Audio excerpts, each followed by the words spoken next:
सभी को नमस्कार। करियर फर्स्ट चैनल पर आप सबका स्वागत है। संपाद की डिक्टेशन लिखने के लिए तैयार है। Ready start.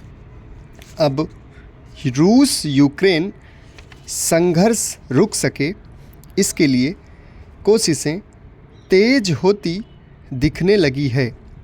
यूक्रेन के राष्ट्रपति वोलोदिमीर जेलेंस्की ने कहा है कि अगर उनके पद छोड़ने से शांति लौटती और यूक्रेन को नाटो की सदस्यता मिलती है तो वे इस्तीफा देने को तैयार हैं।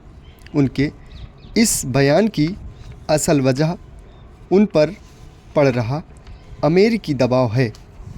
डोनाल्ड ट्रंप ने चुनाव जीतने के साथ ही रूस यूक्रेन युद्ध रुकवाने का ऐलान कर दिया था।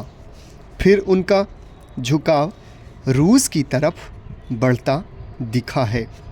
रूस के खिलाफ संघर्ष के लिए यूक्रेन ने दी जाने वाली मदद भी उन्होंने रोकने की घोषणा कर दी।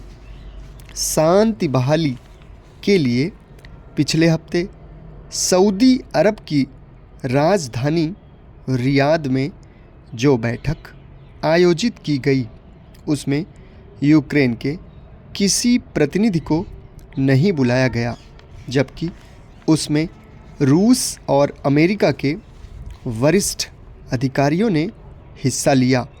अब अमेरिकी प्रतिनिधि का दावा है कि इसी हफ्ते दोनों देशों के बीच चल रहा संघर्ष समाप्त हो सकता है। कुछ दिनों पहले ट्रंप और रूसी राष्ट्रपति व्लादिमीर पुतिन ने कहा था कि अब यूक्रेन में चुनाव कराए जाने चाहिए। जाहिर है जेलेंस्की अलग थलग पड़ चुके हैं और अब उनके सामने हथियार डालने के अलावा कोई विकल्प नज़र नहीं आ रहा। अभी तक यूक्रेन इसलिए रूस का मुकाबला कर पा रहा था कि उसे अमेरिका से मदद मिल रही थी। अब ट्रंप ने वह मदद देने से इनकार कर दिया है। इसे लेकर जेलेंस्की की प्रतिक्रिया स्वाभाविक है।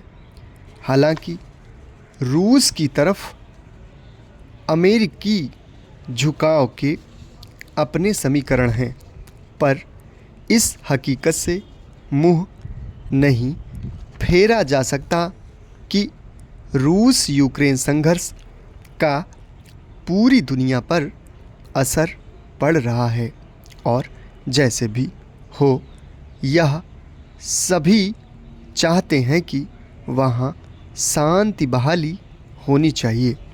इस युद्ध के चलते 3 वर्ष हो गए।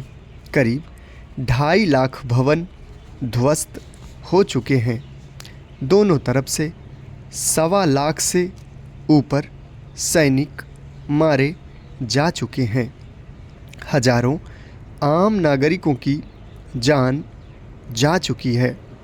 लाखों नागरिक विस्थापन का दर्द झेल रहे हैं।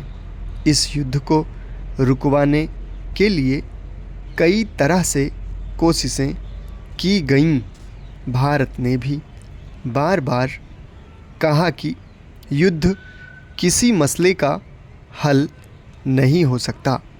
प्रधानमंत्री ने दोनों देशों के राष्ट्रपतियों से कई बार फ़ोन पर बात की और युद्ध रोकने की अपील की, मगर दोनों देश अपनी अपनी ज़िद पर अड़े रहे। अच्छी बात है कि इस युद्ध के रुकने की संभावना नज़र आने लगी है। हालांकि जेलेंस्की अब भी यूक्रेन की नाटो सदस्यता का मुद्दा उठा रहे हैं, जो मुश्किल लगता है। दरअसल युद्ध की शुरुआत ही इसी से हुई थी। समाप्त। धन्यवाद।